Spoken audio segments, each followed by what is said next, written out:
You are listening to the very first Pavia podcast with me, Ross. You can find me on Twitter at Pavia Ross, and today I'm joined with Paul, the COO of Pavia. Let's get into it.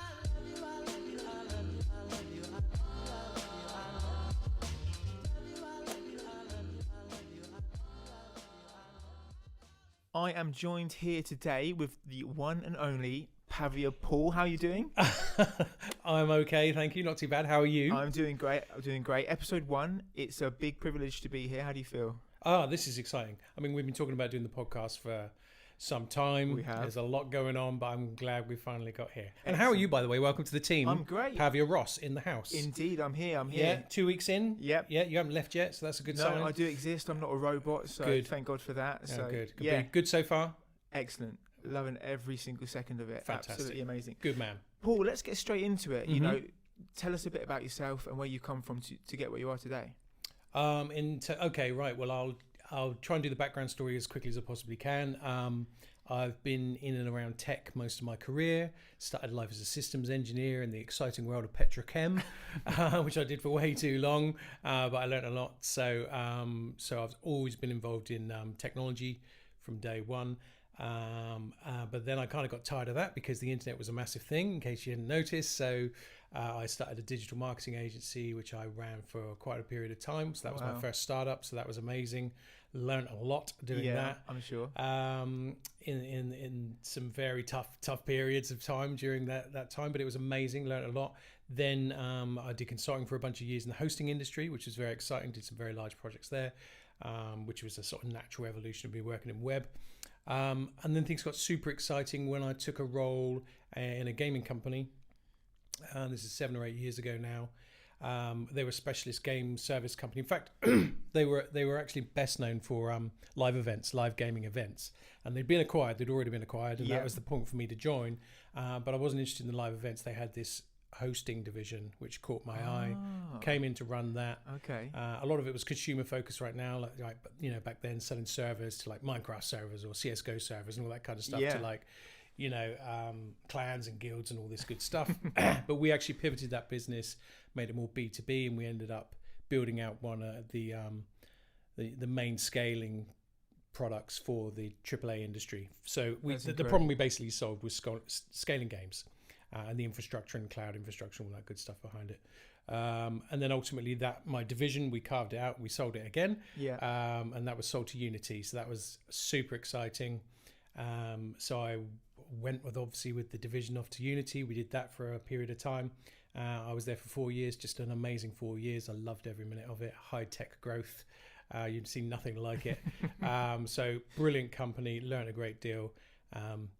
But can never resist the itch to get back into startup land. Absolutely. So, which is my favorite. I've learned that's my favorite place to be. And here you are. Yes. So here I am, bringing whatever I can to the Pavia project. That's amazing. So you've had a lot of different jobs, you know, within the technology sector and gaming. Mm-hmm.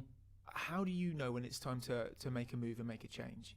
I think this one did not require a crystal ball, to be honest with you. Yeah. I mean, it was pretty blatantly obvious to anybody who's paying attention that the internet and the web and everything was about to make a radical change. Blockchain's been around for a long time now. Crypto's been around for quite a while, but it's still very nascent. And but it was, let's say, you know, bubbling up and getting frothy. That we're, you know, Facebook rebrand as Meta, and you know, which is, you know, a topic for another day. But I mean, there's no question that we're moving towards one of those where the stars aligned and a whole bunch of technology is going to reach maturity. For sure. And we don't all quite know what that looks like yet, but it's happening now, and this is the very sort of beginning of that. So exciting times, definitely.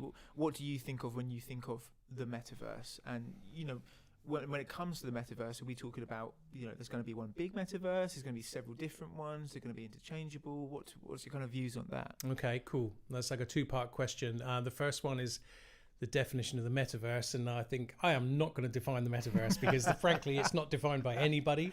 The only definitions are what are in people's heads, and so it's fine to have your own perception of it. But I think to answer that question, what is the metaverse, I think really what you got to ask is step back a bit and go, well, what is Web3?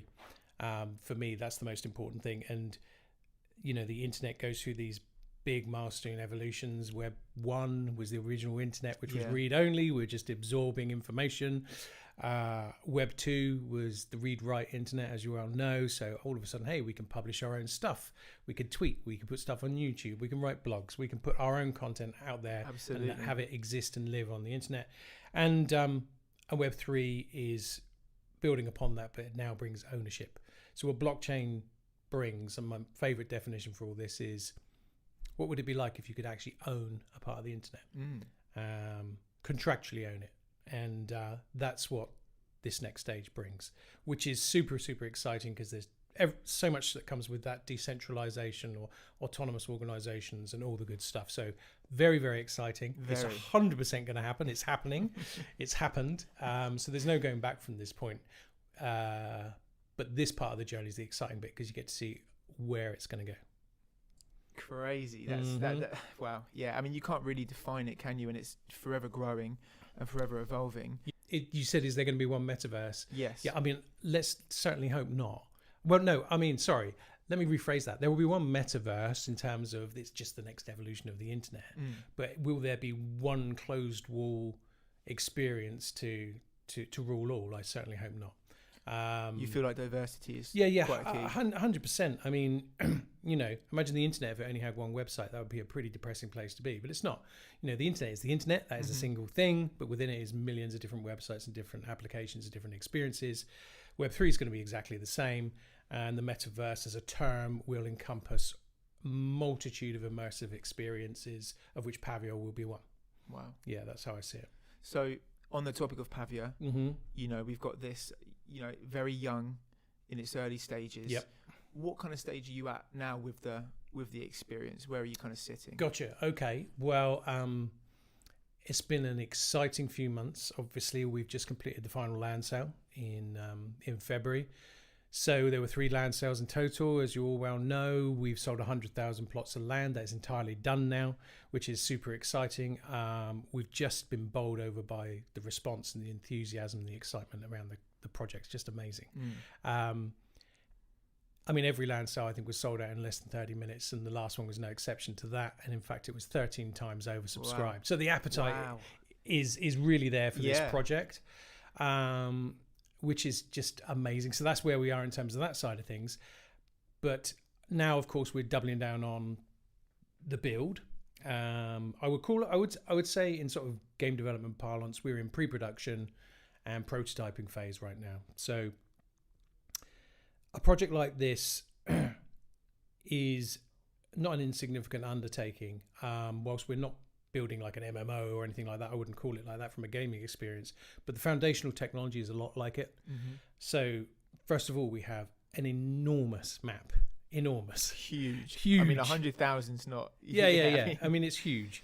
So instantly, we're into procedural generation of an environment and stuff like that. So that's a lot of the prototyping that's going on right now. It's obviously multiplayer. And for anybody who hasn't been exposed to multiplayer a lot, they know this is a complicated thing to do. I'm fortunate that I've been in and around it for quite some time, so it's not too scary, but it needs to be done. Sure. And of course, with multiplayer, it brings voice, and it brings text, and it brings toxicity challenges, and it brings all that stuff. So all of these are foundational building blocks that need to be put in place. And what we're trying to do right now is actually, and scale, of course, as well. That's another part of it. But we're just ticking off some of these gnarly challenges up front to make sure they're in the bag, and we're confident that that's not actually as scary as you thought. That's done. And then in parallel with that, we're actually doing the more creative side of it, which is the design of the main mechanics for the experience, the design of the economics, and all that good stuff. And that's running in parallel as well. But I would definitely say we're in pre-production prototyping right now. Right. Once we come out of that phase, then we'll be into main build. So it's a huge thing. This isn't something that's going to get built in, a couple of months. There's a lot of technical elements that go into it. Yep. And they're constantly being developed and changed, and listening to the community, and it's a big thing, isn't it? Yeah, 100%. I mean, it's a massive undertaking, but 100% doable. And what we're not going to do, one of the beautiful things about having the community on side from day one is they're there every step of the way with you. So that's wonderful, because you get to feed off their enthusiasm. You get to see a lot of the great ideas they suggest as well. Not that we can do them all, but we're always listening. And there's some stuff that we'll be able to adopt for sure as we go through. That's one of the real pros of this. The other thing it brings as well, though, is that we cannot bury ourselves away for 2-3 years and re-emerge and go, da-da, and it's here. Number of reasons for that. Number one, this space is moving way too fast. Indeed. Secondly, I'm a big fan of sort of agile development and iterating. So iterating with our internal teams, but also to an extent iterating with the community as well. This is not a new concept. Early access has been around with games for a long time. Absolutely, it has, yeah. So we will be definitely ideally taking that kind of approach. So we hope to be more modular in the way we roll things out. So I'm really I'm always looking for opportunities for, can we build something and put it in the hands of the community to gather feedback? It might not be the full experience yet, but it will be something of use, something they can do with something to keep the ball rolling. Absolutely, yeah. And as long as that doesn't mean we do things in entirely the wrong order, then I'm totally fine with it. So you can definitely see that more agile approach to the way we build this out, as opposed to not hearing from us for a year or two and then reappearing with the final product. Yeah. I mean, there are times when we'll go quiet. We have to. We've just got to get our heads down. You know? Yeah. But that's definitely going to be the approach as much as we can, because the community were there on day one supporting us, and I want to be able to involve them wherever we can along the journey. Absolutely. And I think it's safe to say, and you can agree, that we owe a lot to this community. Yep. You know, funding the project and helping it grow consistently, and they definitely play a big part, don't they? 100%. I mean, you know, there's and it's a big reason why we did, you know, like the token drop for the first 2 land sales. I mean, we just constantly want to say thank you to the community for you know, their trust in this project. That's great. And whilst this is starting to feel rather the norm in the worlds of NFTs and so on and so forth, it's 100% not the norm in the world of normal business.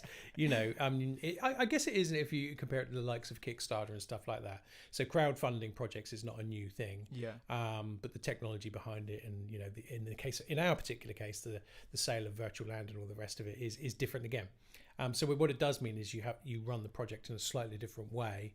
But I love that, and I'm totally cool with that, and we're accountable to make sure that we deliver good stuff. Absolutely, that's what we thrive off as well. Yeah. Speaking of the community, I think one of the most asked questions, especially around land, is that if people own more than one land parcel, are they going to be able to merge that? You know, if they've got multiple or estates, what's going to happen to that kind of room in between? Gotcha. Actually, if I may, I'll back up a little bit, because there's a couple of other questions the community often asks which are related to this. I'll allow that. Thank you very much. So first and foremost, you know, the land is there to do a multitude of things with, but the obvious thing is to build something. How are we going to build stuff? And, you know, the early conception idea, and it will be one of many, by the way, but we want to bring creator tools to the community as much as we can, and they will grow over time, get better over time, evolve into newer and fresher things. But day one, the ability to be able to build a model yourself offline, you know, with Blender or whatever you do, a 3D model, and import it and publish it to your land is table stakes. That's where we'll start. So we call these Pavia compatible assets, was the term that was coined around that. And we have recently, with the help of the community, by the way, we set up this amazing working group in Discord from the really enthusiastic 3D modelers who have just helped us enormously by unbelievably contributing their ideas, letting us like take a look at what they've built. And the output of that really is just I think we're on version 1.1, which is effectively a guideline, which is a document, which outlines, okay, if you've got a single plot of land, 16 by 16, this is the amount of meshes you can use, this is the amount of triangles you can use, this is the amount of materials, textures you can use, this is the overall file size, this is as high as you can build, and so on. And as long as you stick within those initial set of guidelines, we are confident that a model like that is going to work in, you know, Pavia once it's fully built out.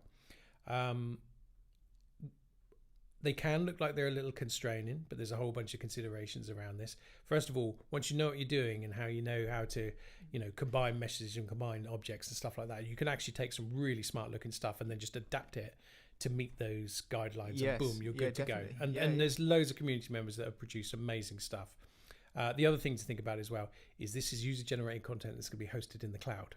So as much as we'd love fully high res, high poly, you know, beautifully baked assets, you know, you're not going to start moving like, you know, I don't know, 250 meg file around for every plot of land. It's just not going to happen, or more. So a lot of this stuff is figuring out, and we're also exploring like compression technology in the background and stuff that we can do to apply to these things as well. So anyway, the point about that I want to make is the PCA first version of the guidelines is out.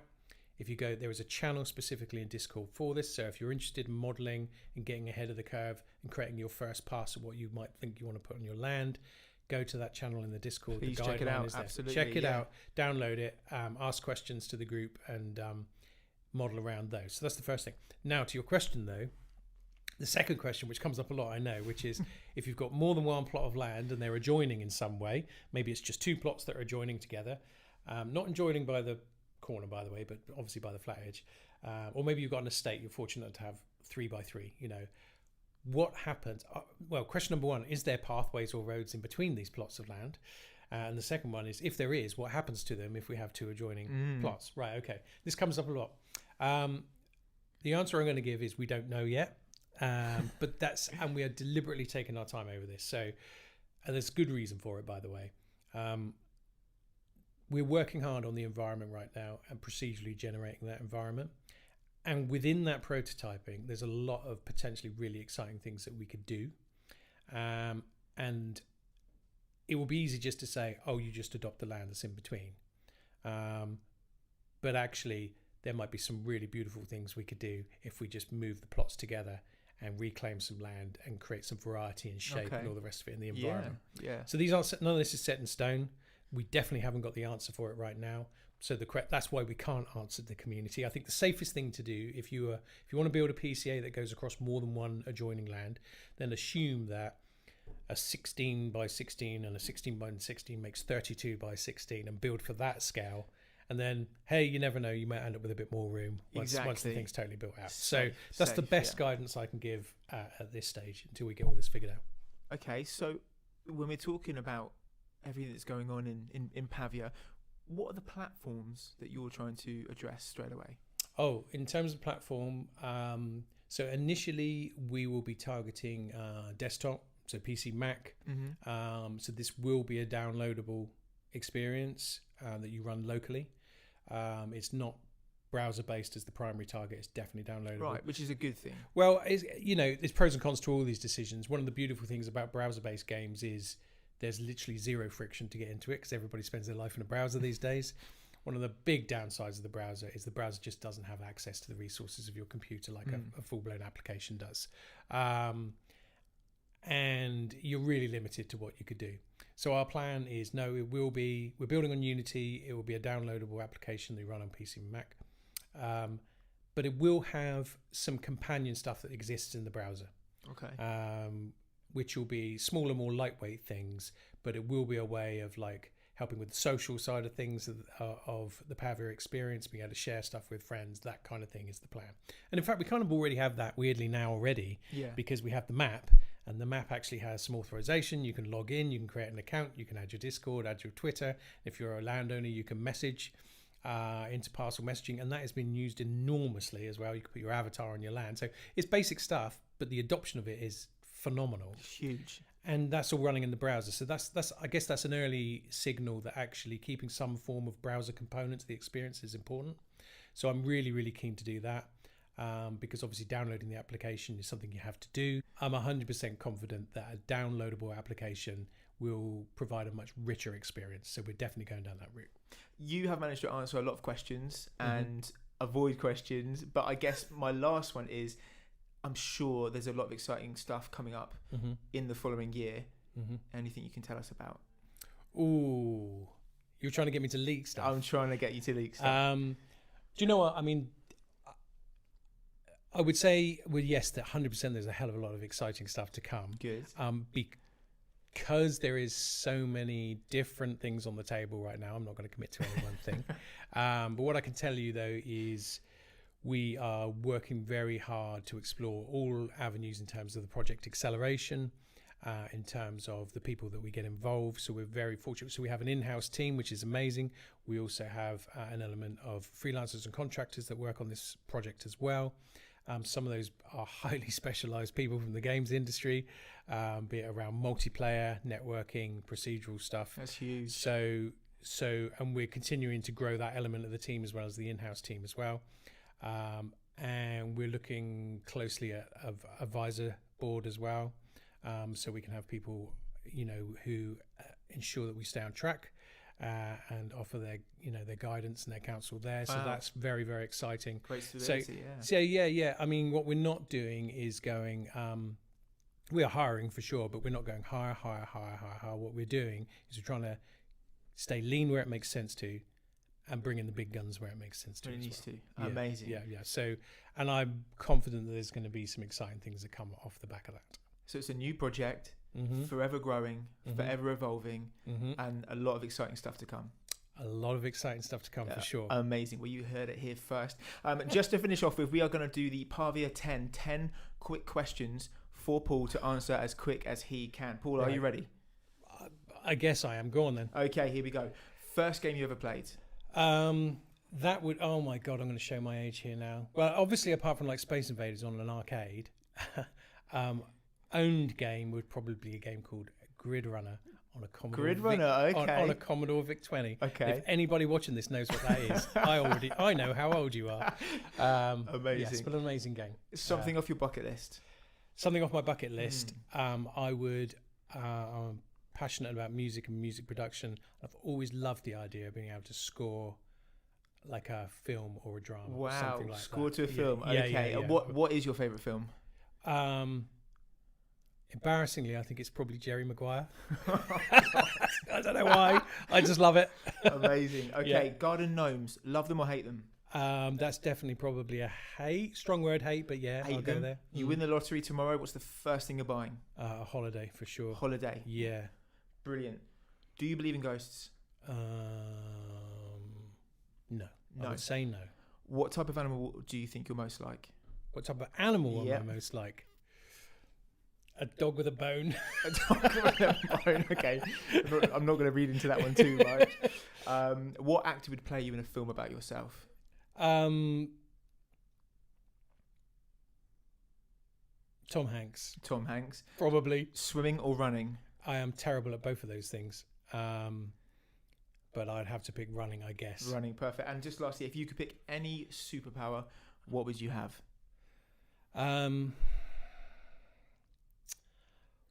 That's a tough one. That's a You tough got to think. one. You got to think hard about this one. Maybe being invisible. Invisible. It would be cool. Always a safe bet. Well, Paul, thank you so much for joining me today. It has been Pavia Welcome. Paul and Pavia Ross here. If you guys want to get in touch, if you guys want to leave any messages for Paul, for myself, if you've got any questions for the next podcast, please make sure to check out our Discord, our Twitter. Paul, where can everyone find you? Me on socials, on Twitter, you can find me at Paul Manuel. I've had that account for literally forever, but I haven't tweeted that much, so I'll try and do more, promise. And obviously on LinkedIn, Paul Manuel. Brilliant. And you can find me at Pavia Ross. Please make sure to follow at Pavia as well. Subscribe to us on YouTube, and we'll see you next time.